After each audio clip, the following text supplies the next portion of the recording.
Donc cette année, nous avons enlevé du prix les catégories bande dessinée et manga, c'est-à-dire que le prix se recentre sur son cœur, c'est-à-dire la littérature.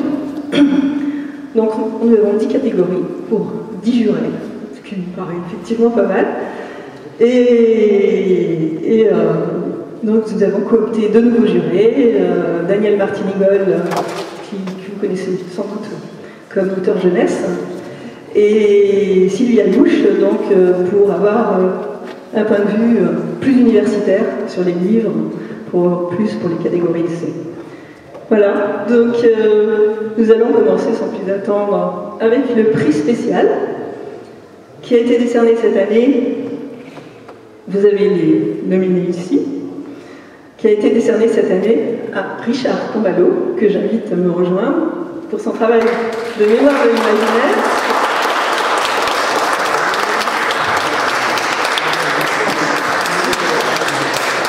Dans son recueil d'entretien Clameur, portrait volté à la volte. Je salue Richard parce que ça fait très longtemps qu'il faisait partie de nos nominés, de nos finalistes. Et c'est vraiment un de nos grands mémorialistes, c'est vraiment quelqu'un qui œuvre depuis très très longtemps dans le domaine de l'imaginaire. Il a publié, je crois, une bonne trentaine de livres, entre les anthologies, les recueils thématiques d'auteurs, je pense notamment au recueil que tu as fait sur Michel Jory, qui est une merveille, c'est vraiment un bouquin absolument formidable, dont je vous conseille fortement l'achat, parce que c'est vraiment un panneau sur l'œuvre de Michel qui est formidable. Et Richard, bien entendu, donc pour ce recueil Portrait volté, il y a 10 entretiens, je crois, dans Portrait volté. 7. Donc, ce recueil regroupe des entretiens, ces entretiens fleuves qui étaient déjà parus pour la plupart dans Bifrost, pas tous, pour la plupart, je dis bien, dans Bifrost, et qui sont extraordinaires dans la mesure où ils permettent de retracer un auteur finalement depuis son enfance et puis de comprendre vraiment un parcours d'écrivain. Donc c'est vraiment formidable. Bravo Richard. Voilà, un petit diplôme.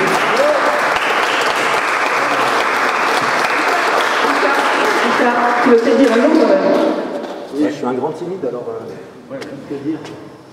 Donc on vient juste une réflexion comme ça par rapport à l'appellation travail de mémoire. Moi j'aurais... Pardon. Donc je disais travail de mémoire, c'est sous cette appellation que vous avez remis le prix.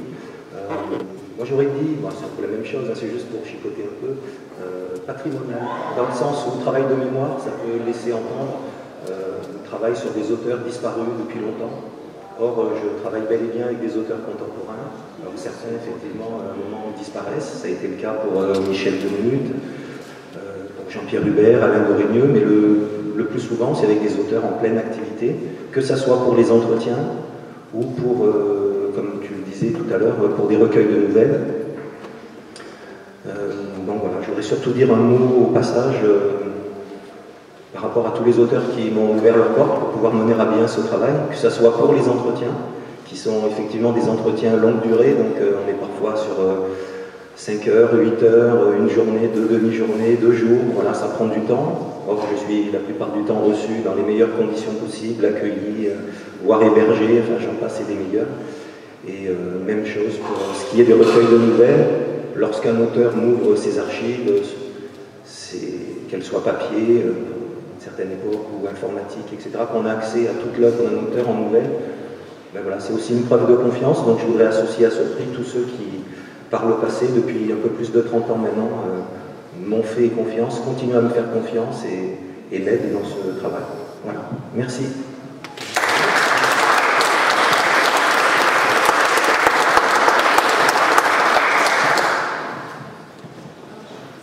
Ensuite, le prix de l'essai, qui va cette année nous montrer 2 choses. D'une part que les essais, c'est pas toujours ennuyeux et qu'il y a des essais qui se lisent vraiment de manière extrêmement agréable, avec beaucoup de richesse et une lecture pourtant d'une fluidité remarquable. et d'autre part que les super-héros n'ont jamais été américains, comme on le croit souvent, mais qu'ils ont des racines françaises. Et donc, pour remettre ce prix, j'appelle Xavier Fournier pour Super-héros d'une histoire française, paru chez Huguen et Munin.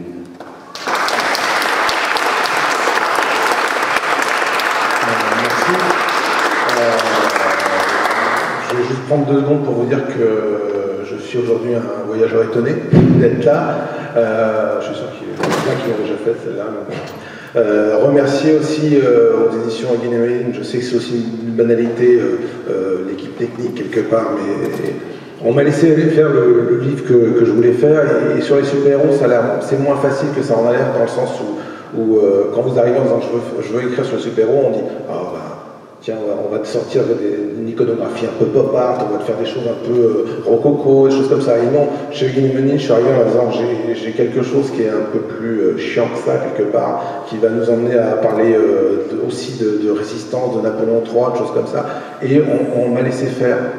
À ma grande surprise, on a été d'un grand soutien. Donc je tiens aussi à associer à ce prix Rodolphe, Sabrina et Rosalie de Huguen et Munin qui m'ont laissé les mains libres et qui ont été là quand j'en avais besoin. Et puis je veux aussi dire que ce prix-là, c'est pas le mien, c'est aussi le prix de plein d'auteurs qui sont dans ce livre-là, qui ont été enquiquinés parce qu'ils étaient des super-héros, qui ont parfois eu des démêlés même avec la justice, et qui sont un peu tombés aux oubliettes. Donc si certains d'entre vous peuvent s'intéresser aux carrières de gens comme Pierre Mouchot, qui a, c'est peu de le dire, pris dans la figure parce qu'il faisait des personnages un peu rock'n'roll avant l'heure, j'en suis content, et j'espère que ça donnera plein d'idées à d'autres personnes pour s'intéresser à leur tour à ces carrières-là. Merci.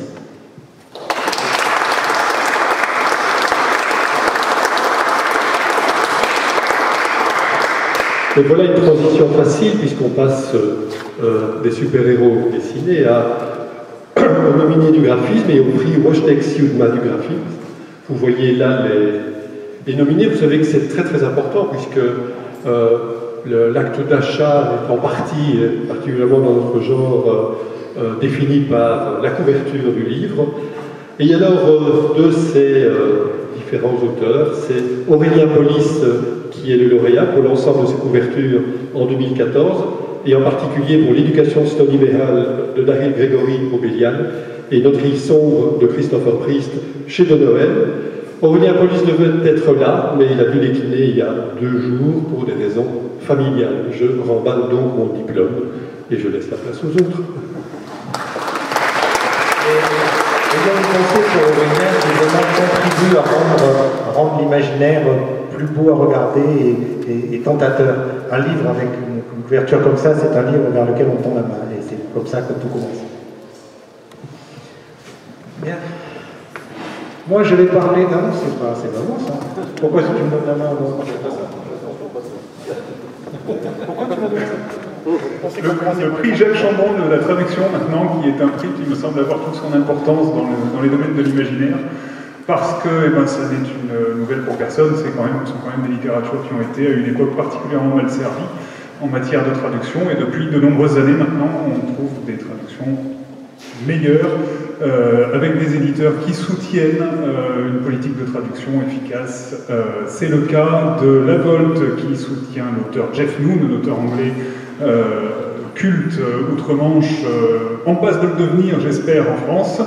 Et donc le prix Jacques Chambon de la traduction est décerné à Marie Surgère pour la traduction d'Intrabas, le dernier Jeff Noon en date.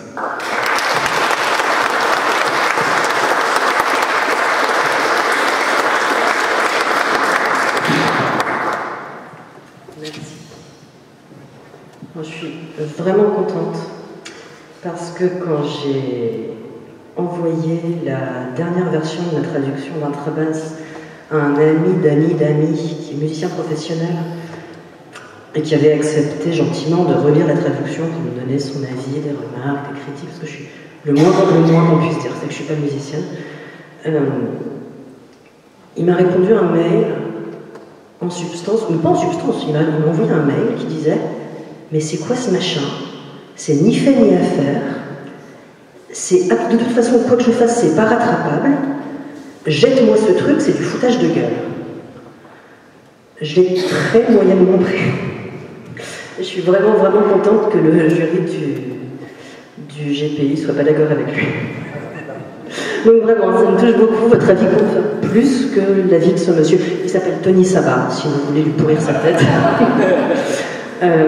Voilà, donc je voulais le remercier lui, remercier le jury, remercier Mathias et l'équipe de la Volte avec qui c'était un plaisir de travailler. Voilà.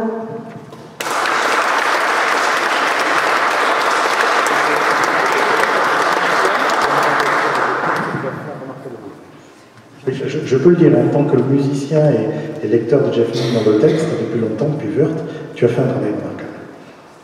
Je suis vraiment flattée, surtout venant de toi. Et puisqu'on y est, je vais faire un aveu embarrassant. Donc le livre, il y a sûrement des gens qui l'ont lu, parle de drogue et de musique. J'ai jamais pris une drogue de ma vie et j'ai une anomalie dans le cerveau qui m'empêche d'entendre la musique. Donc, c'est vrai. Donc, je pense qu'il est bien traduit, mais c'est parce que vous me le dites. Merci.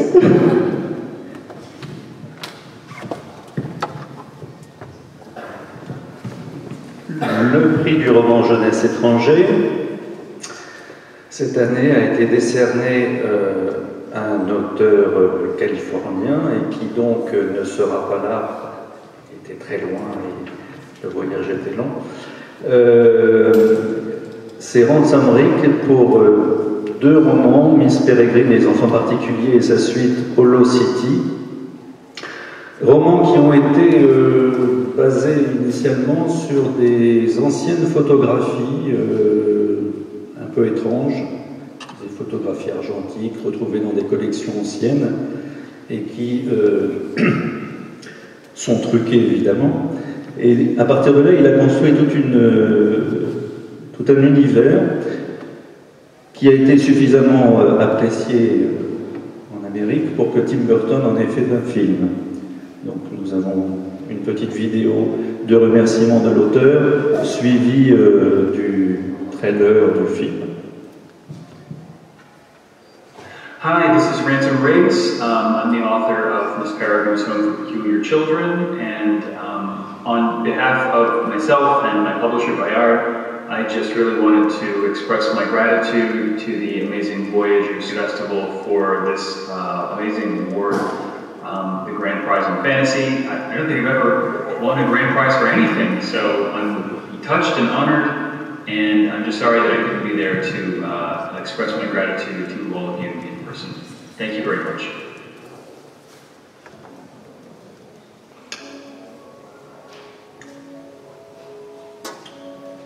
There.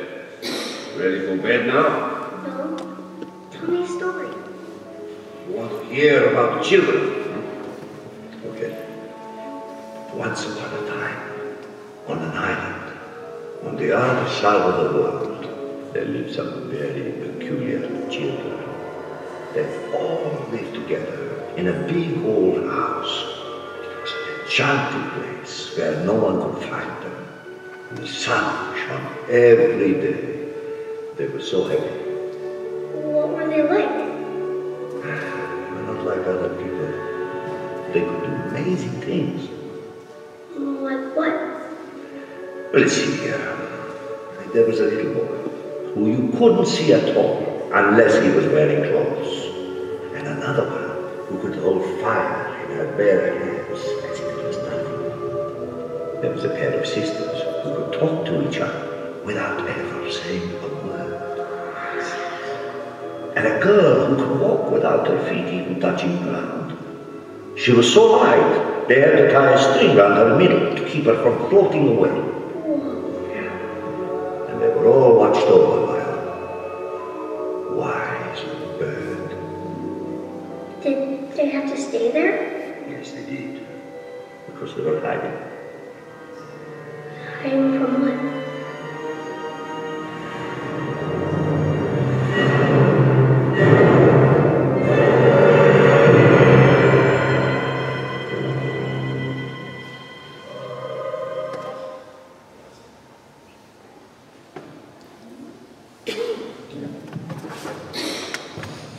Je réalise en arrivant à cette nomination pour le Grand Prix d'Imaginaire pour la partie roman jeunesse francophone que un des traits d'union, quelque chose qui sera pour moi une caractéristique de cette année du prix, c'est la notion de plaisir, mais de plaisir premier, celui qu'on prend à se plonger dans une grande aventure, dans une belle aventure, à retrouver des personnages hauts en couleur, de cap et d'épée.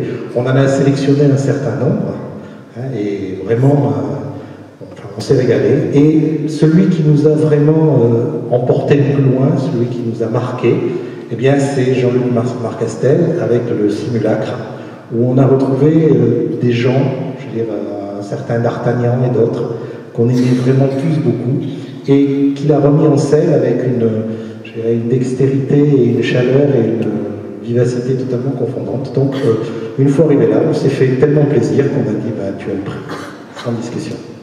Donc, Jean-Luc Marcastel.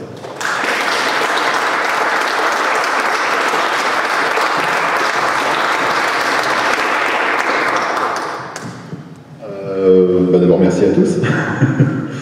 Et après, je ne sais pas trop quoi dire. Ça ne va pas être dans l'original non plus, mais je voudrais juste remercier rapidement quelques personnes. En premier, mon éditeur Hicham Chematago, qui a cru à ce roman alors que beaucoup l'avaient boudé finalement, en disant c'est possible ou c'est pas assez ça. Il y a cru et je suis content que vous lui donniez raison.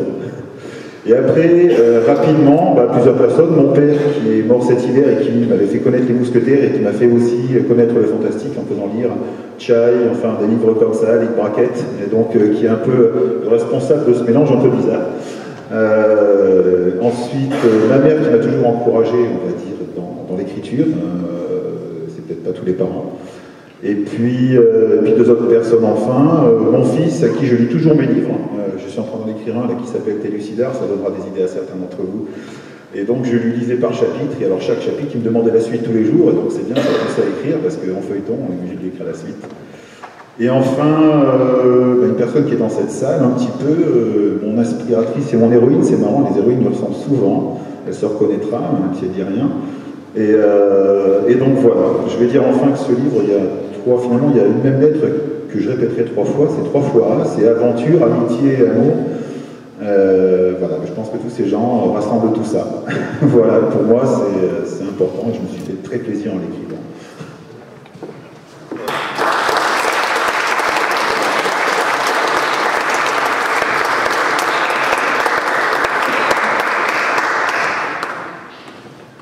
Alors après avoir satisfait la jeunesse, on va passer au des adultes et là on va récompenser un recueil de nouvelles, plutôt qu'une nouvelle en particulier, et on est dans quelque chose de beaucoup moins léger que D'Artagnan maintenant, puisque le Grand Prix de la Nouvelle étrangère est remis à Paolo Bacigalupi, qui a déjà obtenu il y a quelques années le prix pour La fille automate, et qui développe avec La fille flûte tout cet univers assez sombre qu'il avait déjà abordé dans le roman.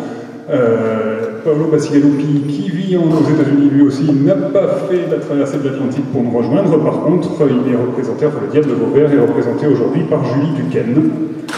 Que voici.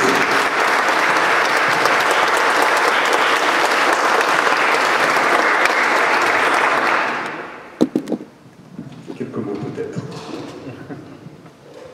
Je pense que toute l'équipe du Diable est très très heureuse de voir son travail récompensé.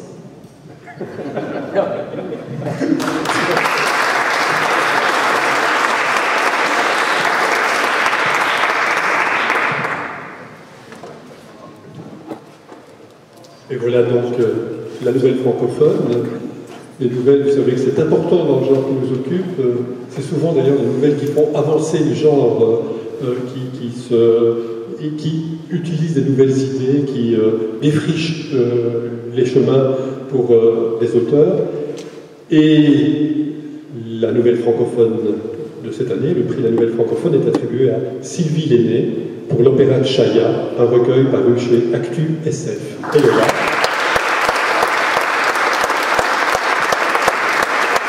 On va lui donner le diplôme et on va lui laisser la parole. J'ai une trouille, vous n'imaginez pas. Un grand merci, c'est un bonheur immense de recevoir le Grand Prix de l'Imaginaire. C'est un bonheur particulier de me recevoir à Saint-Malo, où je n'étais jamais venue, et c'est un endroit magnifique. Oui, j'ai les mains qui tremblent. J'ai l'habitude de parler dans un micro, mais rarement dans de telles circonstances, donc c'est pas pareil. C'est une récompense, pas seulement pour moi, puisque un livre, c'est toujours le travail de plein de gens. Un grand merci à ActuSF, à Jérôme Vincent, qui me fait confiance depuis longtemps, qui publie mes recueils. C'est presque militant de publier des recueils de nouvelles. Il n'y a plus beaucoup d'éditeurs qui prennent ce risque. Il m'a toujours soutenu. Toute l'équipe d'ActuSF est formidable. Il y en a quelques-uns qui sont là. Il y a Marie qui prend des photos. Un immense merci à Gilles Francescano, parce qu'on le disait tout à l'heure, mais c'est vrai, la main se tend vers le livre souvent parce que la couverture est belle et que Gilles fait des couvertures extraordinaires. Merci de porter de l'intérêt à la nouvelle, parce que moi je fais partie des gens qui ont adoré la SF à cause des nouvelles. Si ma planète s'appelle Shaya, c'est parce que j'ai toujours en tête la planète Shayol de Cordwainer Smith et les seigneurs de l'instrumentalité, parce que j'ai adoré les nouvelles de Silverberg, les nouvelles de Bradbury, les nouvelles de grands auteurs, et qu'avoir un tel parrainage c'est magnifique, et que je pense qu'on peut tout faire avec la nouvelle. On peut faire des choses expérimentales, plus surprenantes peut-être que ce qu'on peut faire à l'échelle d'un texte long. Et pour terminer, je voulais dire que il y a une grande petite dame qui écrivait des textes extrêmement drôles, extrêmement poignants, qui jouait sur toutes les cordes de ce qui peut nous émouvoir, qui nous a quittés récemment, qui avait un goût de la vie merveilleux et le sens du voyage et de la découverte qui est dans l'esprit de ce festival. Donc je dédie ce prix à Gudule.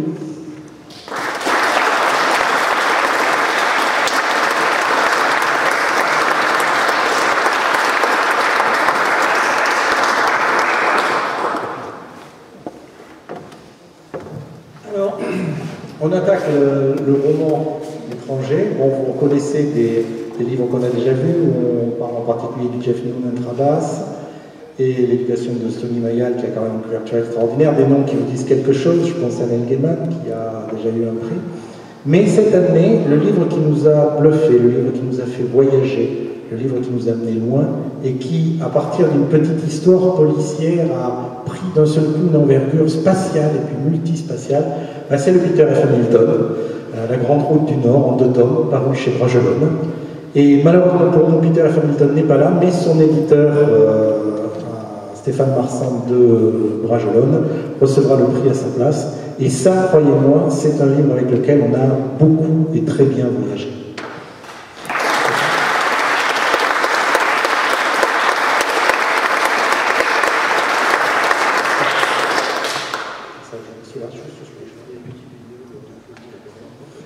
Écoute, comme tu veux, je pense qu'on va... Est-ce qu'on passe la vidéo?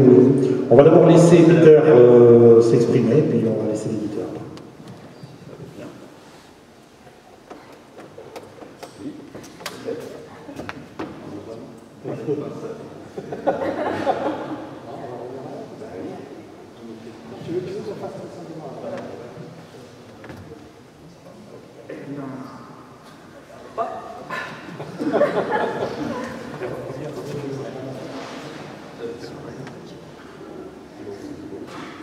Good evening. I'm sorry I can't be with you, but I've no doubt Stefano will accept this award on my behalf with his usual grace. I'd just like to take this moment to express my gratitude to you for this considerable honour and the prestige that comes with it, none of which would be possible without my publisher Bragelonne, who brought the Grand Route du Nord and all my other works to French readers with such enthusiasm and considerable style. That unwavering support for more years than I care to name has been both invaluable and inspiring. So I hope they'll see this prize as a vindication of the trust they've shown to me, and I know that they'll be as proud as I am to receive it. So I thank you all very much. Donc je remarque que si on avait pu mobiliser la vidéo, on aurait pu lire en avant-première l'un des passages du prochain roman de Peter F. Hamilton, et c'est une bonne idée. Bonjour, bonsoir. Je suis ravi évidemment de recevoir ce prix au nom de Peter, qui est un homme extrêmement timide, extrêmement discret et incroyablement modeste, parce que globalement, moi je ne suis pas pour grand-chose dans la qualité et le succès de ses romans. Quelqu'un qui vend des millions d'exemplaires et qui arrive, ce qui à mon avis est beaucoup plus important, qui arrive encore particulièrement en Angleterre à attirer des centaines de milliers de lecteurs sur du space opéra, donc qui garde la flamme de ce genre auprès du grand public, très vive et très haut. Je veux évidemment remercier Tom Clegg, qui est le responsable de cet ouvrage pour nous, et Nenad Sabit, qui a fait la traduction, qui traduit Peter pour nous depuis 12 ans maintenant, et qui a fait un travail absolument remarquable. Voilà, je vous remercie beaucoup.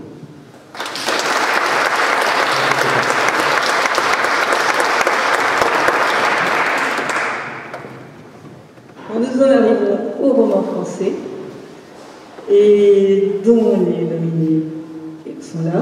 Et nous avons choisi de couronner cette année le roman de Christophe Lambert, dont le roman Christophe se passe dans les années 1961. On est en Uchronie, ce n'était pas la première fois que Christophe nous emmenait en Uchronie. En 1961, où le débarquement de la baie des cochons a été repoussé, où donc Kennedy finalement n'a pas eu le désastre qui s'est passé dans la baie des cochons, où Ernest Hemingway ne s'est pas suicidé, où il décide d'aller interviewer Fidel Castro et Che Guevara, et il se succède à un certain nombre d'aventures absolument extraordinaires comme Christophe en a le secret. Voilà, je ne vous en dis pas plus, je vous invite à lire ce livre qui est absolument ébouriffant. Et voilà, on est là pour couronner, je pense, à juste titre. Christophe était finaliste lui aussi depuis quelques temps, un certain temps de notre GPI, et nous sommes très contents de le voir lauréat. Christophe.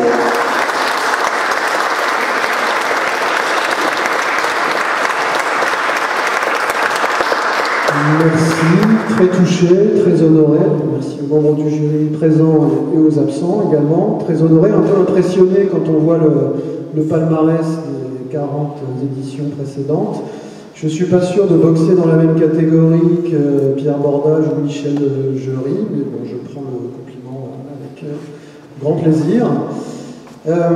Michel Jury, j'ai une pensée pour lui puisqu'il nous a quittés en début d'année. Je l'avais rencontré en 2011 quand il avait remporté le GPI ici même à Saint-Malo. Sylvie m'a coupé l'herbe sous le pied pour Anne Gudule. J'ai une pensée également pour elle. Elle fait partie des gens qui m'ont accueilli très chaleureusement quand je suis arrivé dans le milieu de la science-fiction il y a 19 ans.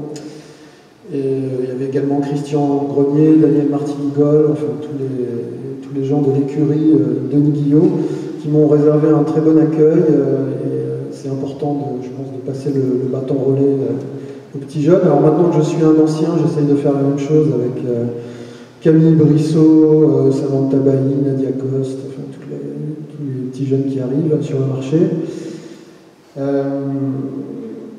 Je voudrais remercier bien sûr Thibaut. D'abord Charlotte, puisque je ne sais pas si tu t'en rappelles Charlotte, c'est en se croisant à Montparnasse, j'étais en train de boire un coup à Montparnasse, tu es passé dans la rue, tu m'as dit tiens, qu'est-ce que tu fais là, tu travailles sur quoi? Et je t'ai parlé d'Aucun homme n'est une île, et tu m'as dit mais tu sais que tu devrais le proposer à Thibaut, il est dingue de Cuba, il adore Cuba. Donc voilà comment les choses se font. Et nous voilà 3 ans plus tard ici pour recevoir le GPI.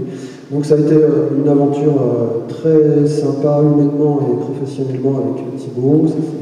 Ça devrait toujours se passer de cette manière-là, c'est-à-dire très professionnelle, rigoureuse, et en même temps humainement super. Quoi. Pas de tension ni de psychodrame, donc j'espère qu'on en fera d'autres ensemble.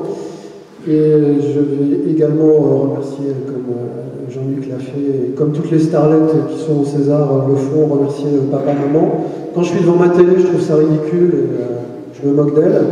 Et en fait, oui, je veux remercier ma mère qui me lisait des histoires, et qui m'a donné le goût des histoires, et mon papa qui m'a emmené voir à la Guerre des Étoiles quand j'avais 10 ans, ce qui laisse des traces. Voilà. Un grand merci à tout le monde.